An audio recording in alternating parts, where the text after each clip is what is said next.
Eu convido todos a abrirmos a palavra do Senhor no livro do Gênesis, capítulo de número 28. Gênesis, capítulo de número 28.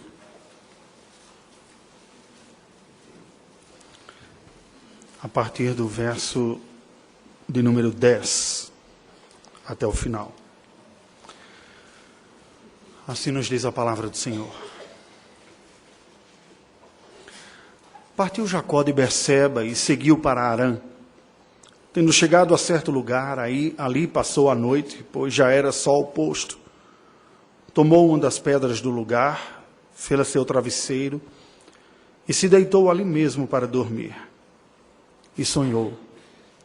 Eis posta na terra uma escada cujo topo atingia o céu. E os anjos de Deus subiam e desciam por ela. Perto dele estava o Senhor e lhe disse: Eu sou o Senhor, Deus de Abraão teu pai e Deus de Isaque. A terra em que agora estás deitado, eu te darei a ti e à tua descendência. A tua descendência será como o pó da terra. Estender-te-ás para o ocidente e para o oriente, para o norte e para o sul. Em ti e na tua descendência serão abençoadas todas as famílias da terra.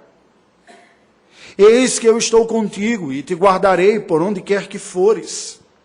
E te farei voltar a esta terra, porque te não desampararei, até cumprir eu aquilo que te hei referido. Despertado Jacó do seu sono, disse: Na verdade o Senhor está neste lugar, e eu não o sabia. E temendo, disse: Quão temível é este lugar! É a casa de Deus, a porta dos céus. Tendo-se levantado Jacó cedo, de madrugada, tomou a pedra que havia posto por travesseiro e a erigiu em coluna, sobre cujo topo entornou azeite. E ao lugar, cidade que outrora se chamava Luz, deu o nome de Betel.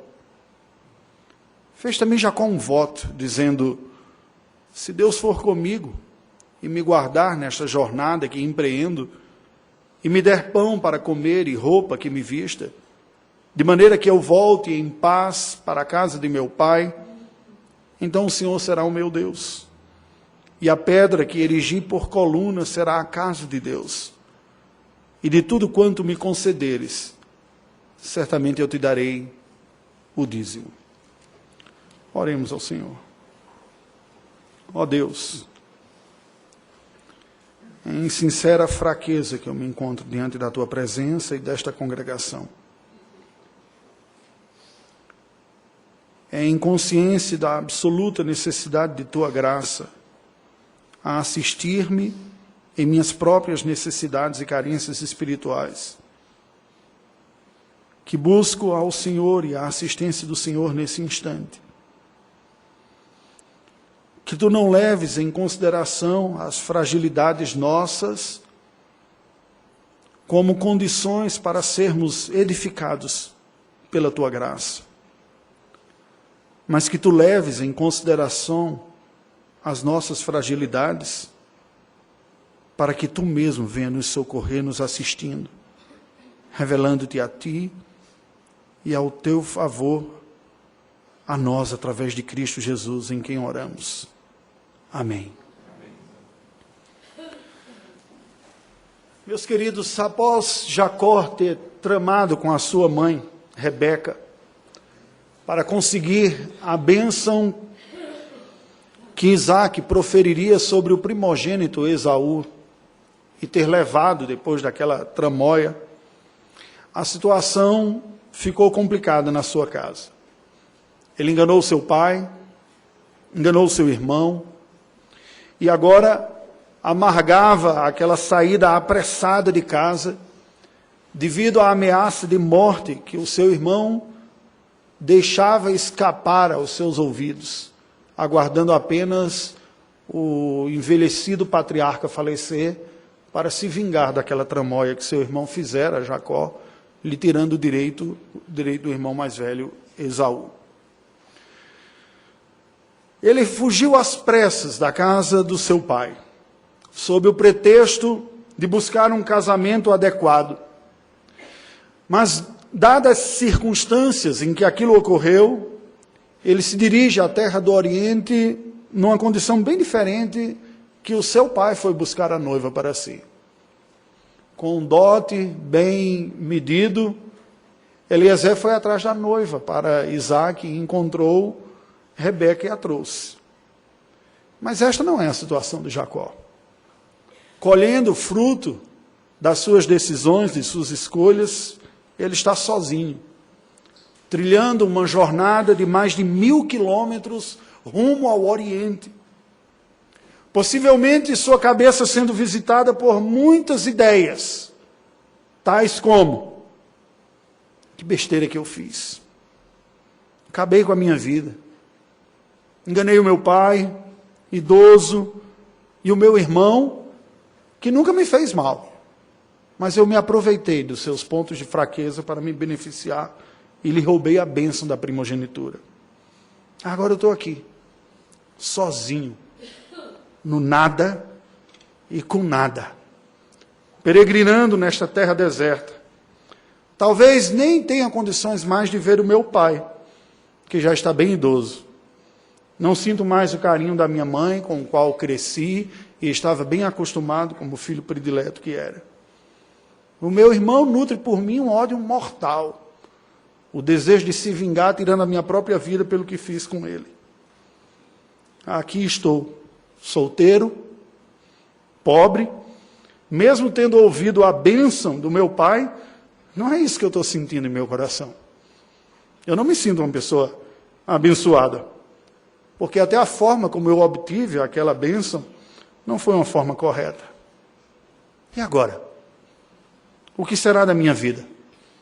Vou chegar lá na Mesopotâmia e dizer simplesmente: oi, eu sou o seu primo pobre, que veio aqui buscar uma prima para casar. Tem um quartinho aí na sua casa para eu morar? Tão diferente do que eu tinha imaginado. E tudo isso por ambição. Embora eu quisesse acreditar que Deus estava no meio daquela tramóia toda. Papai sempre falava de um plano de Deus que Deus havia anunciado ao meu avô, ao vovô Abraão, envolvendo a nossa família e a terra de Canaã. Mas voltar agora é buscar uma sentença de morte. Mamãe sempre me dizia que Deus havia revelado para ela que este plano de bênção seria através de mim. E eu confiei nela. Entrei naquele projeto que parecia que ia dar tudo certo e no final ia ser abençoado se cumprindo. E roubei a bênção do meu irmão. Mas qual foi o resultado de tudo isso? Eu estou aqui, no meio do nada, fugido com medo de ser morto pelo meu próprio irmão, mais parecido com um escorpião ou uma serpente asquerosa do deserto, dos quais as pessoas fogem. Isso não me parece ser a bênção que eu almejava e que eu desejei. Deitado aqui neste chão, tendo por travesseiro uma pedra, sem nem sequer um toldo para cobrir-me das intempéries da noite para me abrigar. Sinto a minha alma igual a esta minha cama, uma terra seca de areia no meio deste deserto, ainda mais seca do que a minha boca. O que será de mim? Possivelmente costurando 1001 ideias, visitando o que fez e tentando ver o que seria a sua vida, ele pega no sono, sozinho, no início da jornada rumo à terra do Oriente. Jacó adormece, confuso, fugitivo, sem nenhuma herança nos seus bolsos. E aí a narrativa bíblica nos apresenta algo absolutamente inusitado. Deus invade a sua intimidade.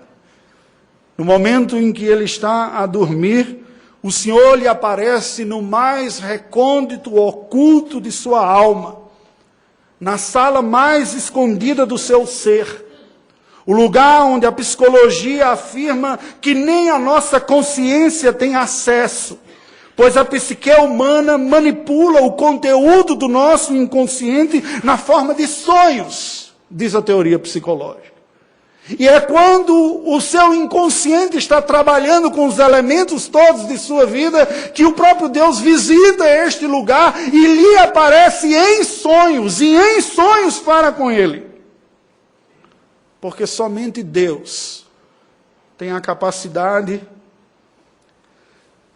de visitar-nos e nos encontrar nos lugares proibidos da nossa alma. Aqueles que os outros não conhecem e aqueles que nem nós mesmos temos a capacidade de conhecê-los plenamente.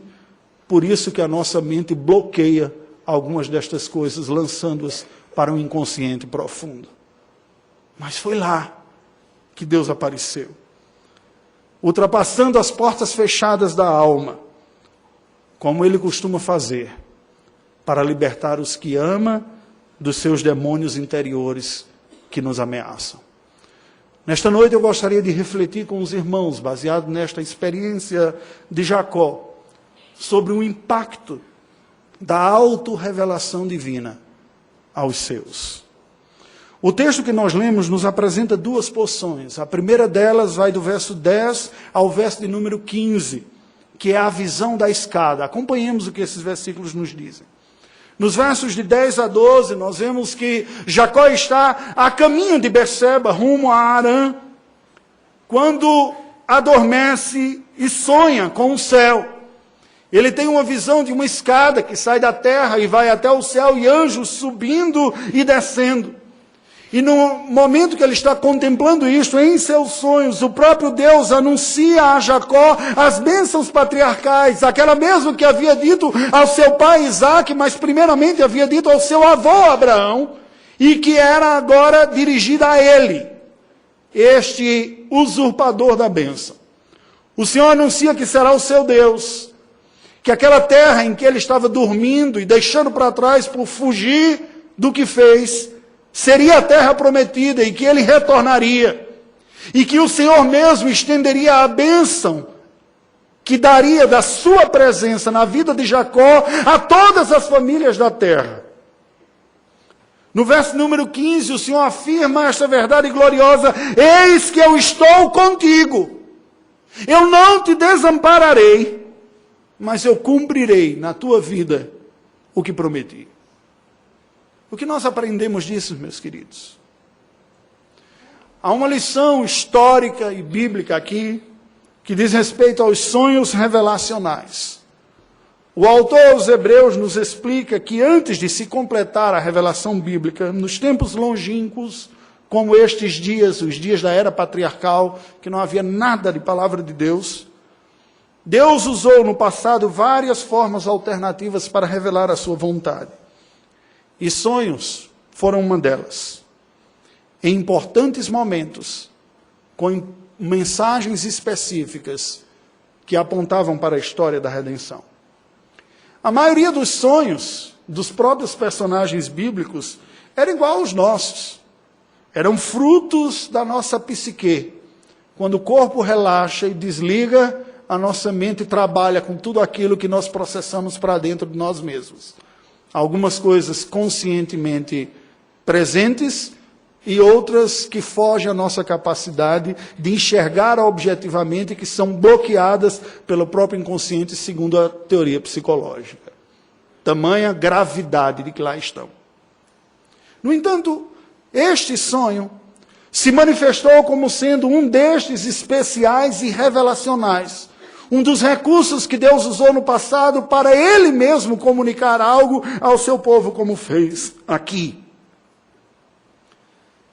E nós podemos concluir desta primeira parte também a mensagem de que a presença redentora de Deus está acima de qualquer autonomia do ego humano. Preste atenção. Planejei, executarei, conseguirei para a minha vida aquilo que eu fui tão hábil em preparar de uma maneira tão específica para conseguir. Não foi isso que Jacó acreditou? E o que ele estava colhendo agora da sua vida? Nada do que ele imaginava. Aquela autoconfiança que visita não apenas Jacó, mas muitos de nós em alguns momentos da vida, de acreditar que daremos conta de resolver, que temos a capacidade de ir adiante, de que se Deus está comigo, tudo vai poder acontecer, e no fundo Deus vai me abençoar mesmo, e eu estou aqui, e às vezes até deixando Deus de fora, mas confiando na nossa capacidade de planejar, de executar, na nossa força e na nossa energia. Um ego confiante. Mas o ego também se mostra grande quando o espírito está abatido. A alma, consciente de suas culpas, que amarga a angústia e a amargura na sua boca do reconhecimento de que fez algo errado e que sua vida agora, portanto, está desgraçada. De que Deus decidiu lhe visitar e retribuir como consequência dos seus pecados todo o mal que agora ela está experimentando. E que muitas vezes nós somos tentados a acreditar que o sofrimento presente na nossa vida nada mais é do que a consequência de um juízo de um Deus santo, justo e que não tolera o pecado, por isso tudo está tão mal. Por que digo que isso também é um reflexo de um ego inflado? Porque, igualmente ao primeiro autoconfiante, esse que não aceita a vida ser graciosa, acha que é o seu estado quem determina a sua própria condição. Se o primeiro tem autoconfiança, o segundo tem um ego acima de tudo, e é como quem diz, o que eu fiz é tão grave, tão horrível, que nem Deus pode me abençoar. E eu não consigo acreditar que Deus possa reverter a desgraça da miséria que eu coloquei na minha vida. Tanto um quanto o outro são duas faces de uma mesma moeda. Egos inflados com Deus distante dos olhos.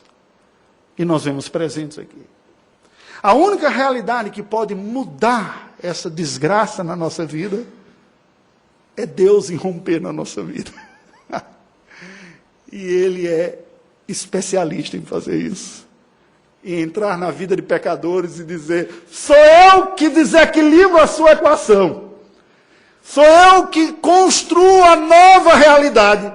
E o que eu tenho para fazer na sua vida é muito além da capacidade que você tem de fazer e até mesmo de desfazer. O que eu tenho para você vai para além do que você pode construir e é maior do que você é capaz de destruir. Foi isso que Deus fez com Jacó. Assim como eu, você também, todos nós precisamos nos arrepender da autoconfiança, que é expressa também numa espécie de mentalidade fatalista desgraçada. É o que é, a minha vida vai ser isso. Eu me lembro sempre daquela frase maravilhosa que eu repito de uma obra clássica de Ariano Suassuna, meu conterrâneo, quando Chicó e João Grilo estão lá no sertão paraibano. E ele diz, promessa desgraçada, promessa sem jeito, o que vai acontecer na minha vida? E muitas vezes essa é a cantiga que nós carregamos no nosso coração. Promessa desgraçada, promessa sem jeito, o que eu fiz? O que vai acontecer? Será que a minha história não vai ser diferente dessa?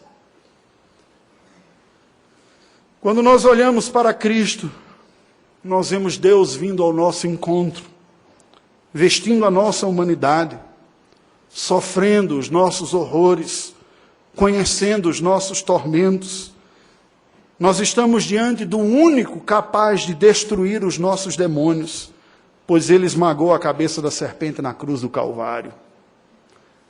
Para aqueles que são de Deus, não resta pensar a vida como uma sentença trágica de uma lógica kármica, de que a vida acontece simplesmente como uma colheita dos frutos que nós investimos erradamente.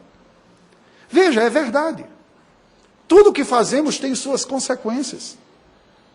Mas aquilo que Deus tem para fazer por nós não depende da nossa capacidade de plantarmos as coisas certas e colhermos pela nossa competência. Depende da capacidade de Cristo Jesus, na cruz do Calvário, nos livrar do determinismo, da miséria de um mundo caído em pecado. E eu e você também. Em Cristo, Deus se revela a nós para nos livrar da sentença de dívida que foi cravada pelos nossos pecados na câmara escura de nossa alma. Com arrependimento e fé em Cristo, não há mais culpa, há perdão. E pela fé, a certeza que Deus está comigo, ainda que nessa jornada eu continue experimentando as consequências de tudo que fiz e faço. Mas não é isso que determina quem eu sou, nem o estado da minha alma, nem o que Deus significa para mim. É o seu amor, a sua graça e a sua presença, que assimilou e assumiu a maldição da culpa que era minha e sua, na cruz do Calvário em nosso lugar. Livres! Livres da culpa! Livres da sentença diante de Deus. O ego de ninguém aqui é maior do que o poder de Deus de nos libertar da desgraça que somos capazes de fazer na nossa vida. Livres! Livres é o que significa o Evangelho. Livres da culpa e da condenação e da vergonha de colher aquilo que nós mesmos plantamos. Ainda que colhemos, não é isso que determina o estado de nossa alma nem a nossa condição. E não é capaz de neutralizar o que Deus em Cristo faz por cada um daqueles que Ele ama. O impacto da autorrevelação divina pode ser aprendido também através da resposta de Jacó.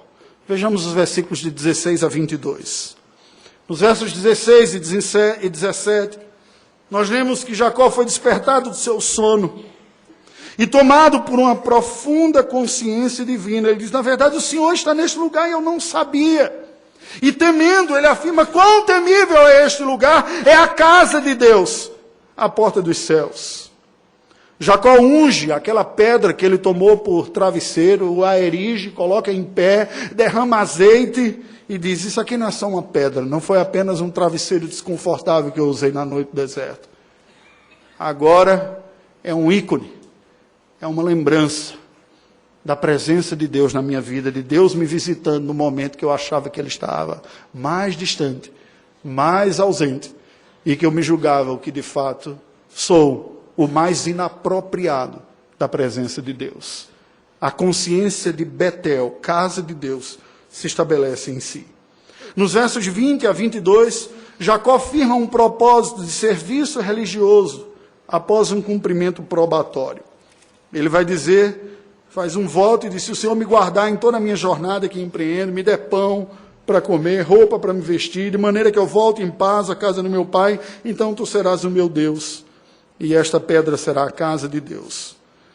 Isso foi tão forte que isso permaneceu marcado na história do povo judeu, e a controvérsia sobre o lugar de ser a casa de Deus se estende até os dias de Cristo, quando a mulher samaritana diz, olha, o nosso pai Jacó falou que é aqui o lugar que se deve adorar, vocês dizem que é lá. Para você ver a importância deste momento aqui na história do povo hebreu. O que nós aprendemos daqui? Há duas verdades a serem aprendidas. A primeira delas é a verdade nominada no texto por Betel. Essa palavra hebraica significa literalmente a casa de Deus. A casa de Deus é a consciência da presença do encontro com Deus, que nesta passagem não tem absolutamente nada a ver com um espaço religioso, cultico ou litúrgico. Não há objetos sagrados como mesa da comunhão, pia batismal, púlpito. Não há nem mesmo endereço onde se chegar, não há liturgistas no meio deste lugar, não há uma chamada à adoração, não há um pós-lúdio, impetração de bênção, não tem nada. Tem um homem pecador e Deus o encontrando no deserto. Entretanto, Betel nos aponta a realidade que nenhuma experiência humana é mais forte do que o impacto sensitivo da presença de Deus. Tamanha visitação especial da graça não é em si mesmo um sinal de mudança de vida, mas é necessário. O culto e a adoração pública serão melhor desfrutados sob a consciência de Betel, a casa de Deus. Deus está aqui. Quantos de nós não podemos, semana após semana, adentrar no lugar, fazermos parte do serviço religioso e sairmos com a alma tão seca quanto entramos? Quantos de nós podemos nos engajar no exercício litúrgico passo a passo, mas sairmos com a sensação de que ainda estamos distantes e até mesmo duvidando se houve uma oração sincera e se Deus nos ouviu? Nós não podemos achar que é normal viver a vida como se de fato Deus não estivesse presente. Entretanto, Betel, a consciência da casa de Deus, do lugar onde Deus está, pode se tornar também um ídolo, como se tornou para os judeus, e desvio. Em lugar de ser aquilo que no outro momento, que oportunamente veremos, num outro encontro com Deus, no mesmo lugar, Jacó diz, El Betel, o Deus da casa de Deus. O grande valor da casa de Deus é o Deus da casa de Deus. A grande bênção do culto que prestamos a Deus é nos deleitarmos na presença do Deus que cultuamos quando estamos em culto. A grande graça e valor e riqueza que há neste momento, neste instante de adoração, é estarmos diante da imagem do Todo-Poderoso, ouvirmos a sua voz, falarmos com Ele, derramarmos a nossa alma naquela sensação de que aqui é um encontro sagrado. Na tradição protestante, nem mesmo há alguma coisa chamada de lugar sagrado. Embora isso seja o conceito, porque na prática a gente diferencia, né? A gente costuma dizer que os degraus daqui são os níveis de santidade. Tem um santo lugar, o santo e até o santo dos santos, né? Então, tem gente que não tem nem coragem de subir no último ponto aqui, que diz, não, é só os reverendos que ficam lá e tal. Nós colocamos essa divisão espacial, quando na verdade o que a Bíblia vai nos dizer é que o sentido está na plena consciência do que significa tudo isso. Não é o espaço. O Senhor Jesus disse isso para a mulher samaritana. Não é aqui, nem em Jerusalém que se adora. O Pai procura adoradores que o adorem em espírito e em verdade. Porque você pode estar no lugar considerado mais sagrado da face da terra e seu coração tão duro quanto uma pedra. E você pode estar debaixo do momento mais difícil da sua vida, quando parece que todos os demônios estão com os olhos vidrados para você, e a sua alma tomada de um gozo, de profunda consciência da presença de Deus, e ali será céu. Betel, a consciência da presença de Deus. Este espanto, que deve fazer parte de toda verdadeira adoração, marca o povo de Deus ao longo da Bíblia o tempo todo. Os discípulos, quando veio o Senhor Jesus acalmando a tempestade, atemorizados, dizem, quem é esse? Que até o vento e o mar lhe obedecem. Quem é este? Eu já o conheço, eu já vivo com ele, mas a minha alma é surpreendida em momentos com uma consciência mais profunda de quem ele é, que sempre esteve ali. Paulo, explicando o culto da igreja, em Corinto, diz que o incrédulo, ao ouvir a pregação, a profecia que é ministrada, terá desvendado os segredos do seu coração e sairá com a consciência marcada de que Deus está aqui e me conhece.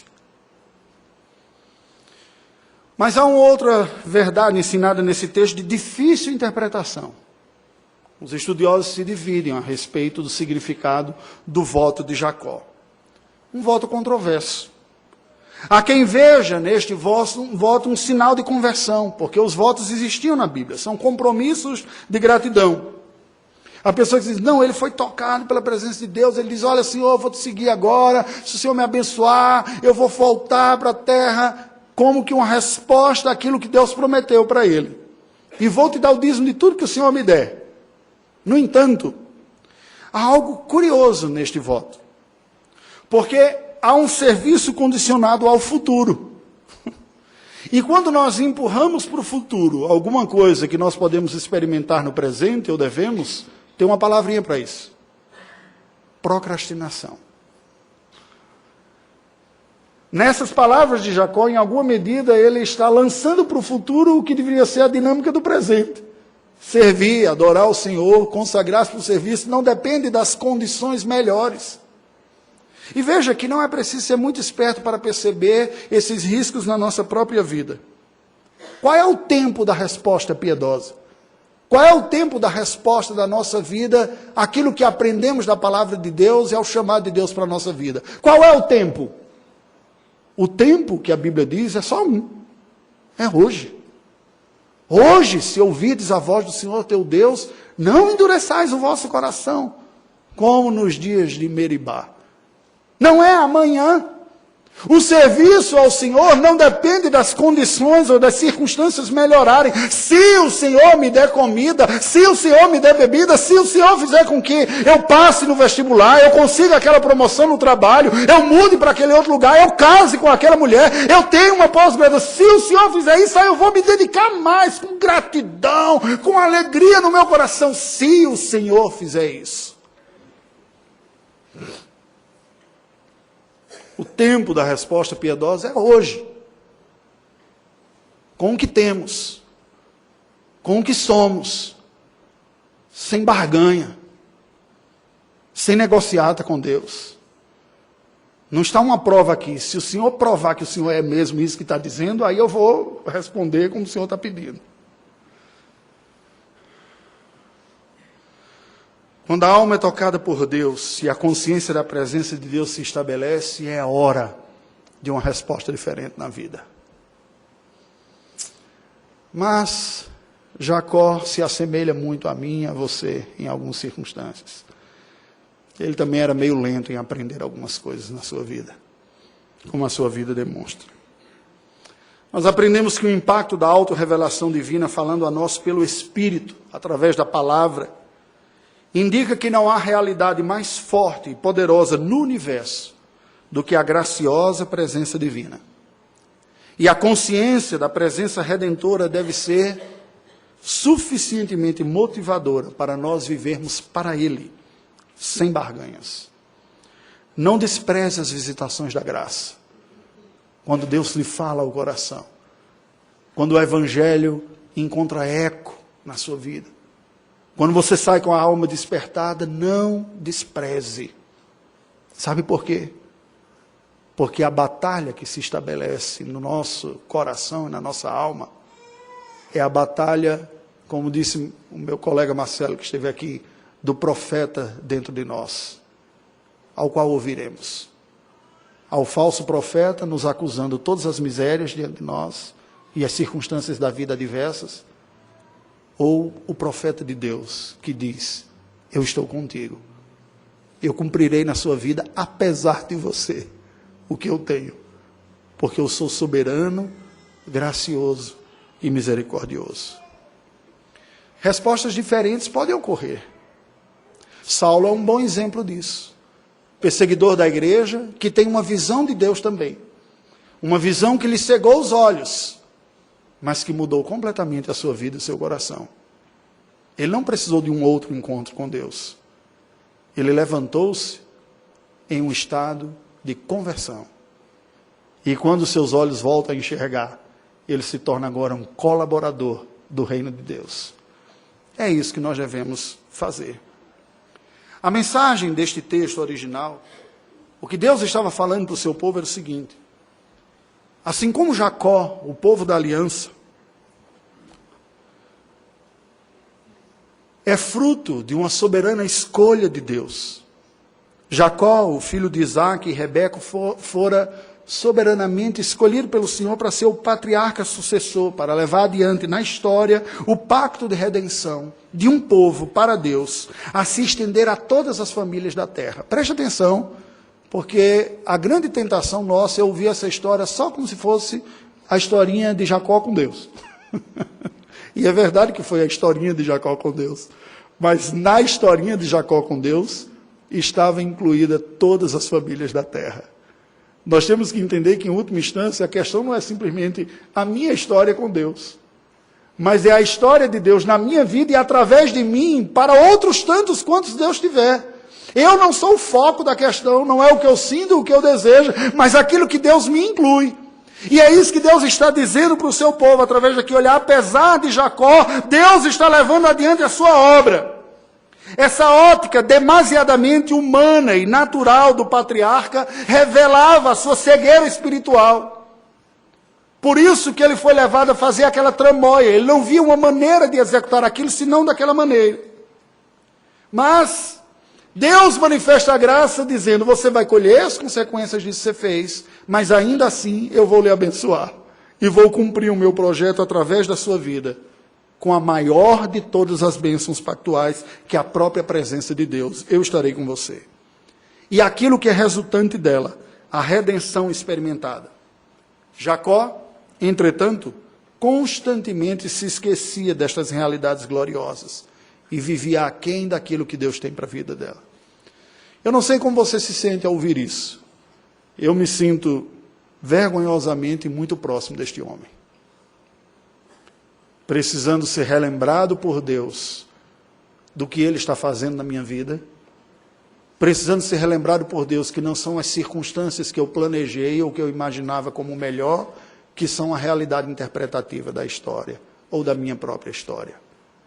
Mas também como Jacó, precisando de Betel, precisando da consciência de que Deus está, e que é Ele quem vai redimir. A mensagem atual desta passagem é a seguinte: Deus tem um plano de redenção, perdão, vida eterna, comunhão e espiritualidade, que Ele está executando na história desde a queda e até a volta de Cristo Jesus, alcançando pecadores pelo Evangelho da Graça. Para este resgate, Deus toca na consciência de pecadores, despertando-nos para a sua gloriosa e graciosa realidade, a sua presença santa. Pois é pela fé em Cristo que Deus, o Eterno, atrai para si mesmo pecadores egoístas, através de momentos de toque na consciência. Alguns momentos gentis, outros dolorosos, mas sempre graciosos. Porque eficazmente os que são dele serão atraídos para ele. É esta mensagem que está posta diante de nós. Através do Evangelho anunciado, Deus chama você e a mim para respondermos nos voltando pela fé para Ele. Concluindo, queridos, os planos de Deus são soberanos. A sua revelação obedece o seu desígnio eterno de salvar pecadores eleitos, alcançando-os pela graça através do arrependimento e da fé confiante em Cristo, mediante a ação iluminadora do Espírito Santo, de ressaltar aos nossos olhos Cristo como Deus conosco, o Salvador que eu preciso. Preciso para o perdão dos meus pecados, preciso para ser livre dos meus próprios males, preciso para salvar e purificar a minha consciência das culpas que trago comigo e as vergonhas acumuladas dos meus erros. Pela fé em Cristo, a vida ganha sentido e esperança. O coração recebe a certeza da presença de Deus e a disposição à adoração e ao serviço. Eu lhe pergunto, portanto, o que guia a sua vida? Os seus planos, as expectativas de realizar o que você sonhou, ou a confiança em Deus? O que pauta a sua vida? A qualquer custo o que você quer, ou a humilde rendição para que o que Deus tem como melhor para a sua própria vida? Quais são os seus planos? O que lhe motiva a cada dia a levantar e sair da sua casa? A frustração de não consegui-los estaria por trás da desmotivação que você encontra de manhã? Você que professa crer em Deus, na prática, não é muito mais um ateu, por isso que não encontra confiança e motivação suficiente para seguir a vida, porque aquilo que você esperava não bate com aquilo que Deus está fazendo, e é como se na prática, na sua vida, aquilo que dá sentido e propósito não fosse aquilo que Deus está fazendo. Daí a revolta e a crise, muitas vezes difícil de ser admitida. O que você tem colhido na sua vida? Fruto de suas próprias ações. O que você espera da sua vida? É hora de um novo rumo, de um novo valor, de uma nova história. E Deus nos restaura isso pela sua graça e não pelas circunstâncias. Pode ser no momento mais desértico da vida. Pode ser naquele momento quando você acha que nada mais faz sentido, que tudo se perdeu, que você tem em sua companhia apenas escorpiões e serpentes. E aí Deus vem e diz: eu estou com você agora, nessa hora. Confie em mim, eu estou contigo. Curva a sua cabeça, vamos orar ao Senhor. Deus de infinita graça e de toda misericórdia,